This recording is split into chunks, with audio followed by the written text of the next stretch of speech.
Hey, hi, and hello. Chris here. Thanks for stopping by. I really do appreciate it. In today's video, I'm going to discuss a gruesome case about Canada's most prolific serial killer, Robert Pickton, who not only went undetected for many years, but the case itself is something like you would see in a horror movie. This one might be a tad long, so grab your coffee, your adult bevy, the drink of your choice, sit back and relax. I do want to point out that there are so many parts to this story, and due to time and everything, there's no way I would be able to cover them all. I'd be here for days. But I think I've covered pretty much the key parts. One other thing, viewer discretion is advised.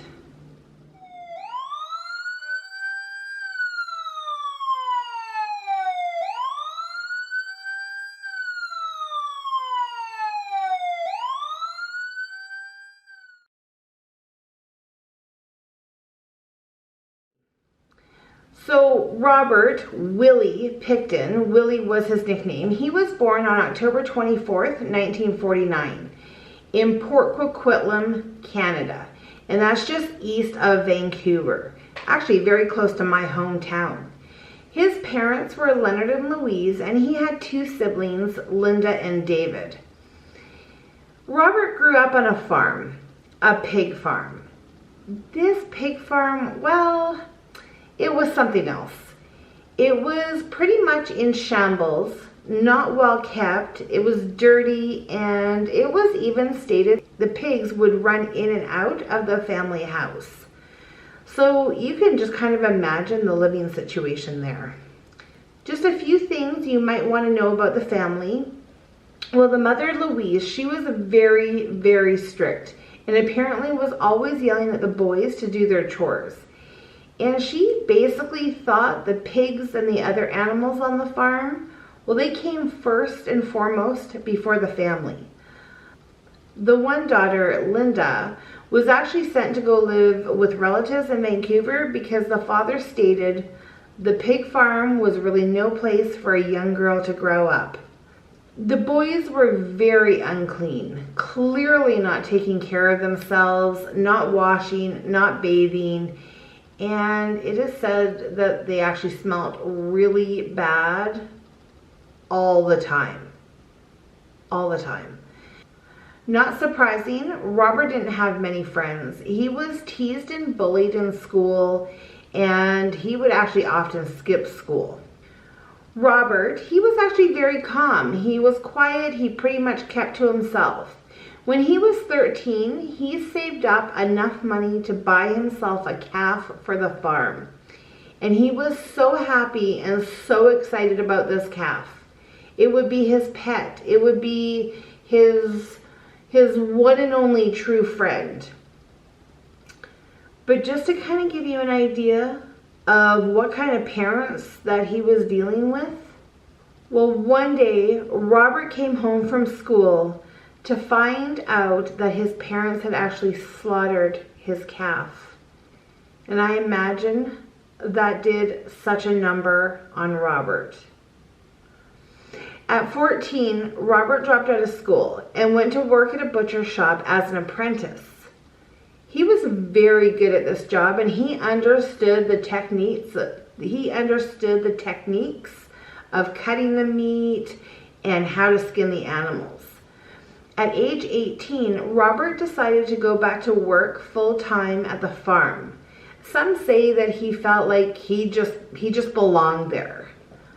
In 1979, with both of his parents having passed, Robert and his brother inherited the farm.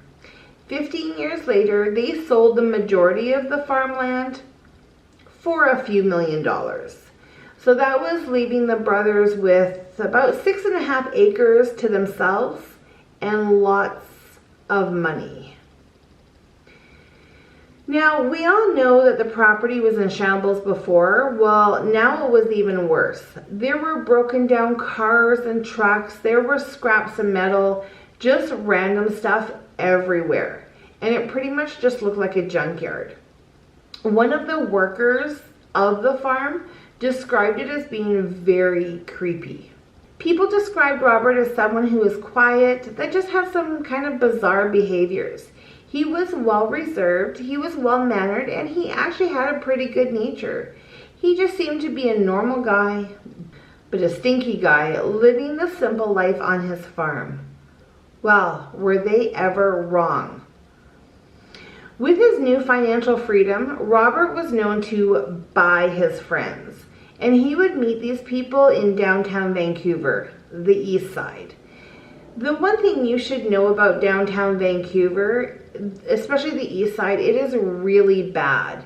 And it has been known to be the poorest, dirtiest area in most of Canada. I mean, it's really bad. Because of his lack of hygiene, there were really only a certain kind of person that would actually hang out with him. And it was typically because they wanted something from Robert. And it was usually drugs or alcohol. And he didn't mind. He had the money to provide the stuff to them. In 1996, Robert and his brother David registered the farm as a non-profit charity called the Piggy Palace. Yes, you heard that right. It was called the Piggy Palace. And it is claimed that they would operate special events, functions, dances, shows, and this would be on behalf of sports organizations and other worthy groups. Well, now that all looked great on paper, but what was actually happening on that farm was a completely different story. It is said that there were huge raves, major parties that include sex workers from Vancouver, lots of drugs, illegal sales of alcohol, and just all kinds of things that were happening at these parties. And these parties were taking place in a converted slaughterhouse. And you're probably asking, Chris, who the heck would go to a party at an old slaughterhouse? Well, it turns out thousands of people would show up for these parties. And it is even said that groups like the Hells Angels were known to attend these parties. These gatherings were completely illegal. The brothers actually charged a fee to get in, and they stated it was used in order to raise money for their nonprofit. But it is speculated that all the money that was brought in and raised from these parties was just being dumped back into more parties.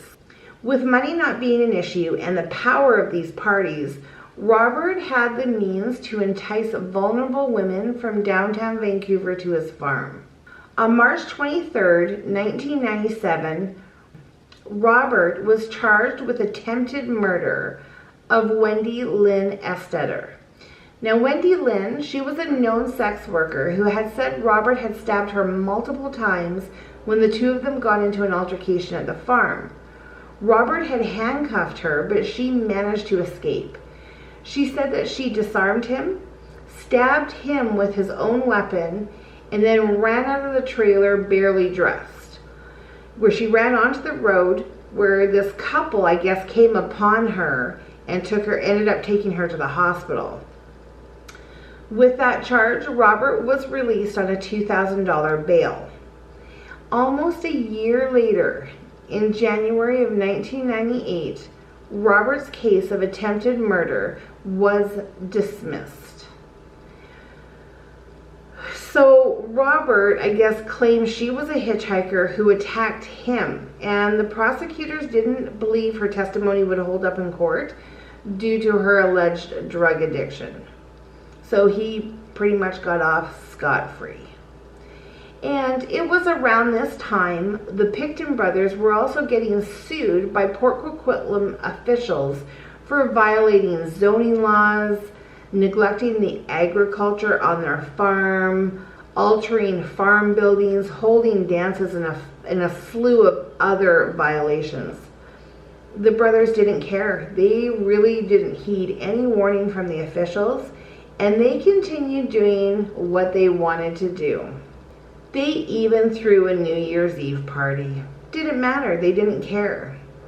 But faced with other injunctions after this, it was stated that the police had the ability to arrest and remove any person who was found attending these parties.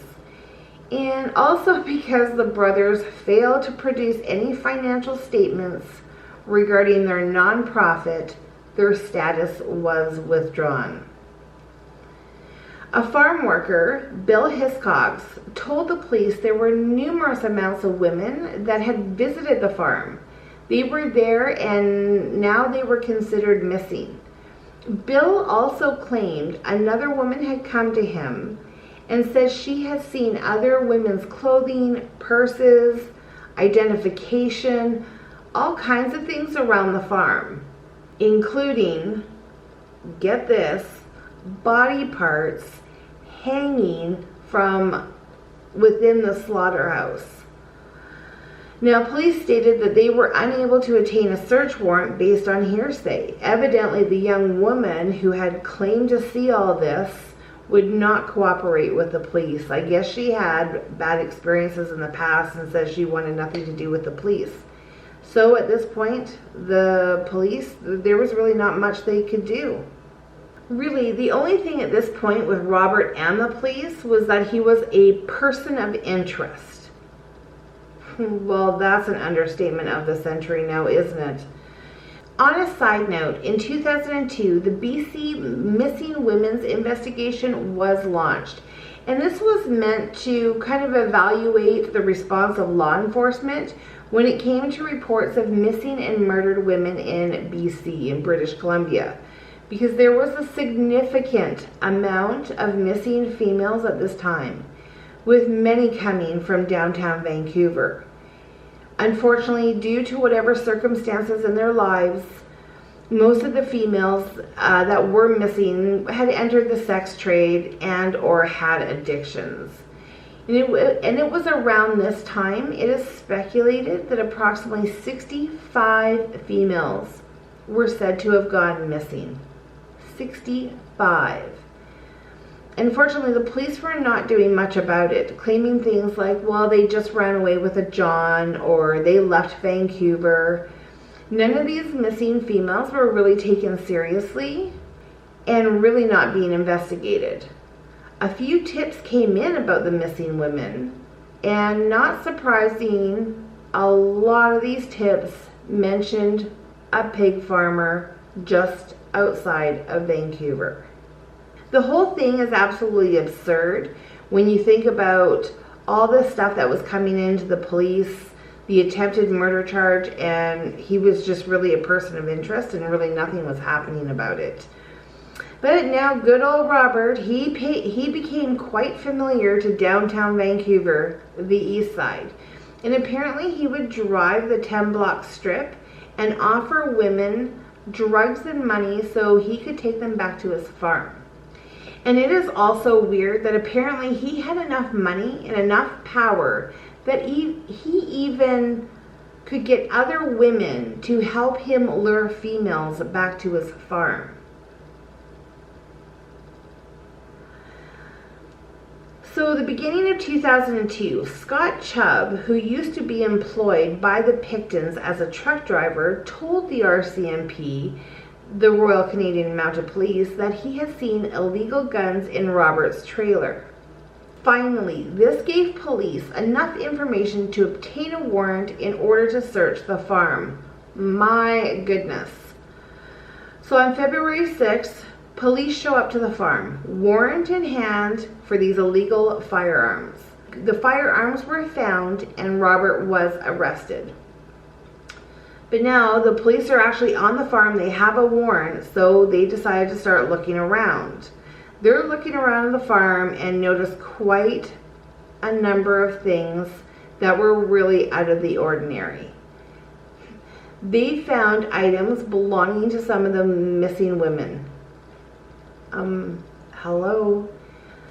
Anyways, they found women's clothing, shoes, jewelry. They found an asthma inhaler that was actually prescribed to a young lady named Serena Abbott. who, by the way, was one of the many women that have been reported missing. These discoveries set off a chain of events. The farm was sealed off by the RCMP and the investigation began. Now, it is suspected that Robert Pickton had been slaughtering these women like pigs, disposing parts of their body around the farm. And when the police found human blood soaked into his mattress, body parts in trash cans, and other human parts in a freezer, this launched the largest forensic investigation BC had ever seen. Thousands of DNA samples were collected. Robert was in custody and he was interrogated for hours. But he wouldn't say a word. He just sat there nonchalant, figuring he would get away with this just like he had everything else. The police kind of suspected that he wouldn't say anything, so they ended up putting an undercover officer in Robert's cell with him. And even though Robert knew he was being watched, he couldn't help but brag to his cellmate about what he had done. And what is so disturbing is the fact that he said to his cellmate, the undercover officer, that he hadn't been able to make it to 50. And I'm not talking about his age.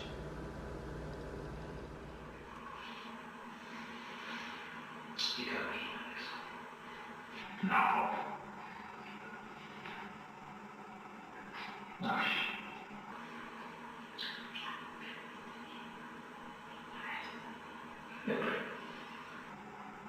What have you done? No. No carcasses. So what do you got? You know what I'm saying? DNA. What? Yeah. Come on, buddy. Fucking that's not. Okay, I know what's up. You fucking you got a fucking missing person. So I could figure out fucking how you made it. You got DNA. Fucking guys are right.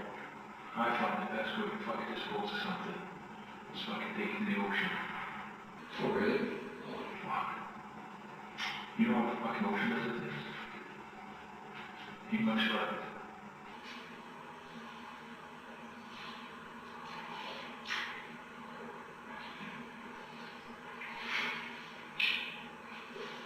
Believe it or not. Who? Me? No.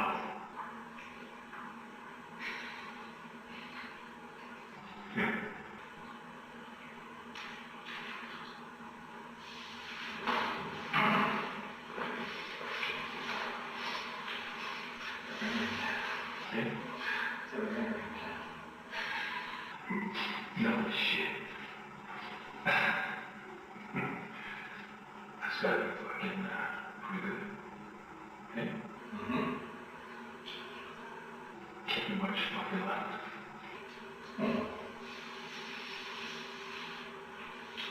I'm gonna stop it. You can just stop me. Really? Keep going. Oh, the fuck. It is funny. See?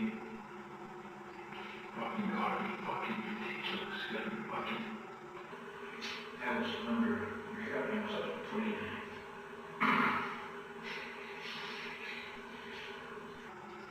That's fucking pretty good there. That's fucking pretty good. I think you're doing something right.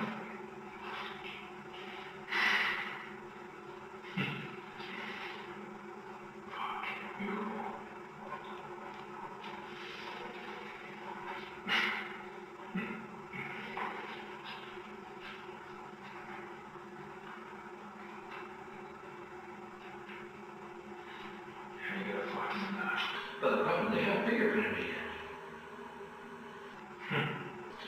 It's a bunch of doesn't make sense.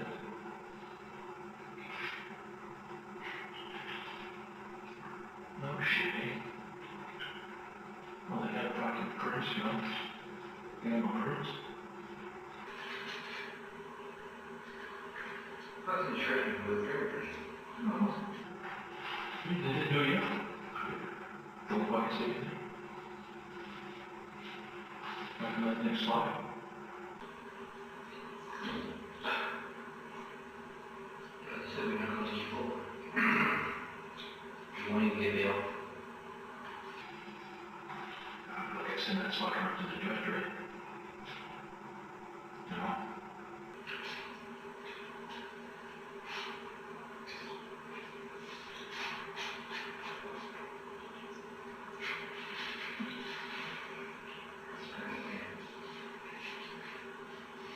You cops are real upset.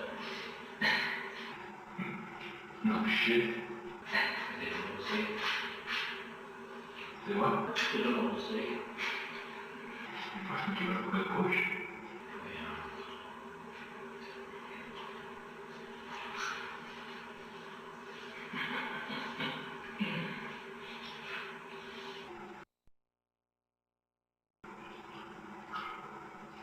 For something like that, it's fucking worth it. You know? I can make things disappear. I was going to do one more. Maybe even 50. That's what I was stopping people for. Yeah. I want to do one more. Make a big bad hole. Make the big 5 cent.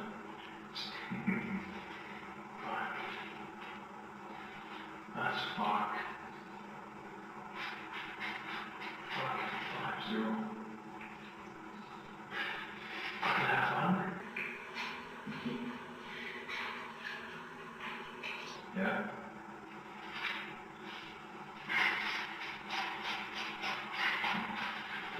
Best part. I fucking one. And he says, well, how many of those wouldn't tell you? Wouldn't tell you. Yeah. Talk about half. Probably 1/4. Talking about all of them. No. You gotta get 40 people to list. And then on the list is only half the people. The other half might be a lot of it. So they got to rush DNA. They can't even put a name to it. How the fuck does that help you? That helps you, Yeah. right? That looks good on you. But I think we're going to nail it. These are going to fucking fuck you up on this. I think we're going to nail it across. But if that happens, there's about 15 other people going to go down. Fuck, it's going to go down like that. Yeah. I said they're my friends. Huh. Okay, between me and you, man. Fuck, you know what? You gotta fucking do what you gotta do for yourself. I thought they were my fucking friends. Yeah. Fucking where's the I was world? seeing the interview. No shit. I seen the interviews about the people. And then he says, you feel the surgery with antifreeze, and you inject yourself, and you're dead in better than 10 minutes. He says in an interview, everything else. Another phrase is, yeah, I mean, officers, I think got a lot of stuff on me. No shit. That's why it's part of it. That's only part of it. That's only part of it. Another phrase says, yeah, they beat the piss out of me. And he said, if I get caught with the stuff that I stole in one day, I'll be hanging to the barn upside down. He says, right on tape. He says, I'm coming back right now to testify. No shit. So it's going to move big time. They're going to have to get it first. I married my maple green. My bee's body. Doesn't that just kick you in the ass now? But it pisses me off. Fucking awful. You know, it pisses me right off. I hear the problems. They're less, they don't have nothing, but nothing otherwise. Oh, damn. But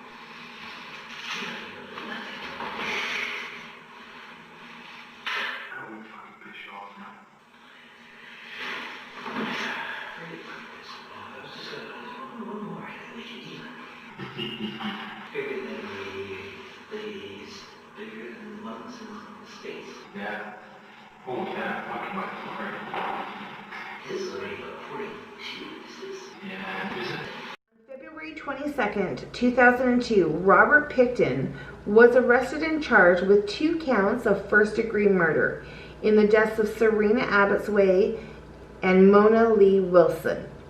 On April 2nd, 3 more charges were added for the murders of Jacqueline McDonald, Diane Rock, and Heather Bottomley.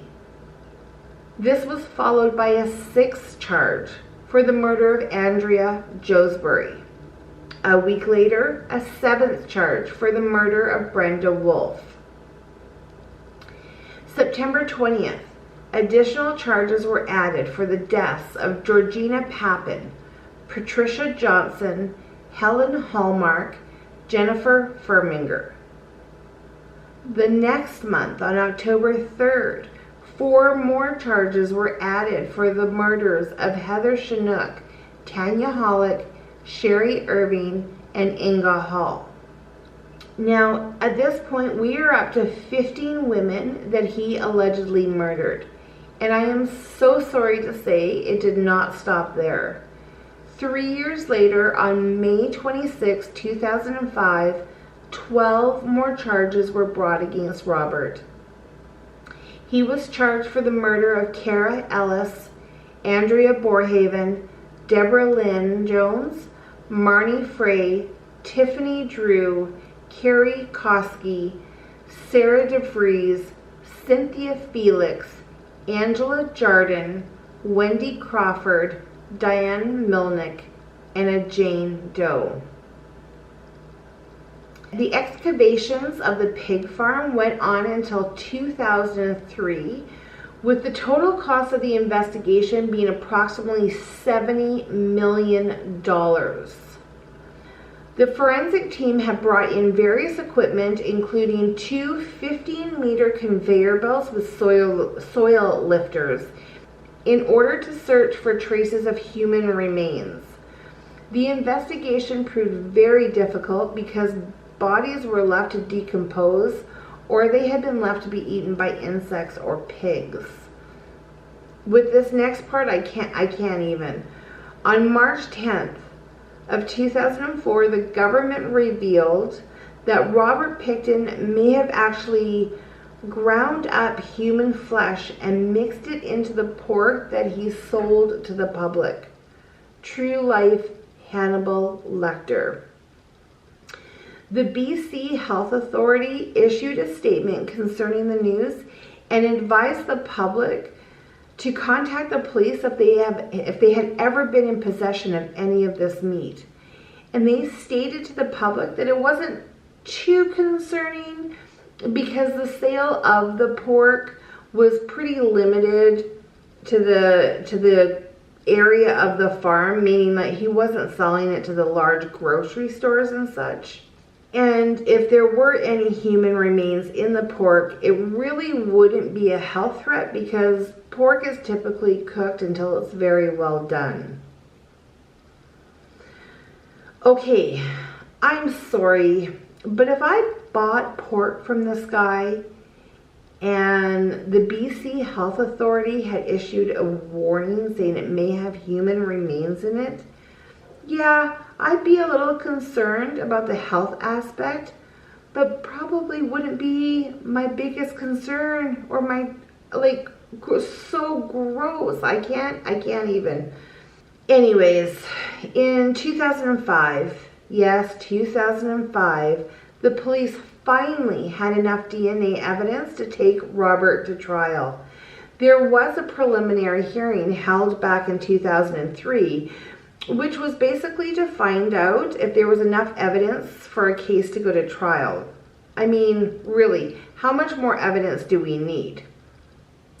The testimony from this preliminary hearing had been put under a publication ban, but when the ban was lifted, we found out that in 1997, remember that was when I mentioned the first attempted murder charge, that the clothes that Robert had on him, Robert's clothes and boots, had been seized by the police.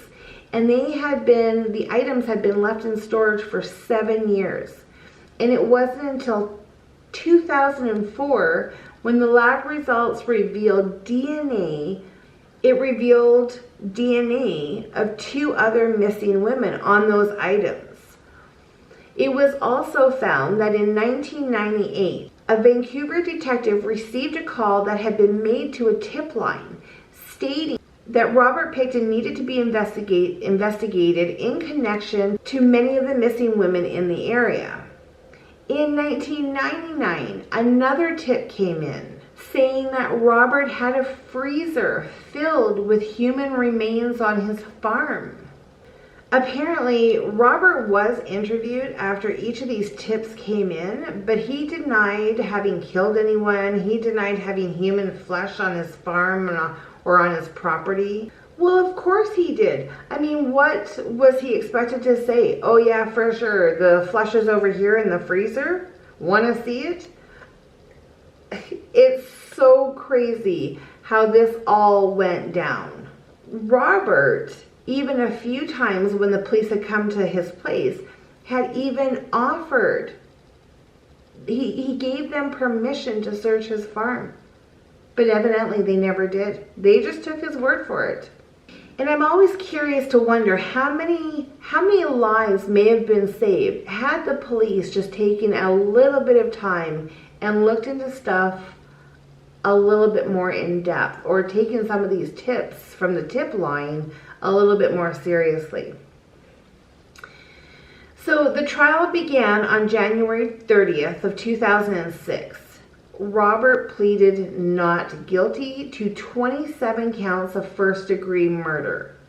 And like everything else in this case, the trial was a gong show.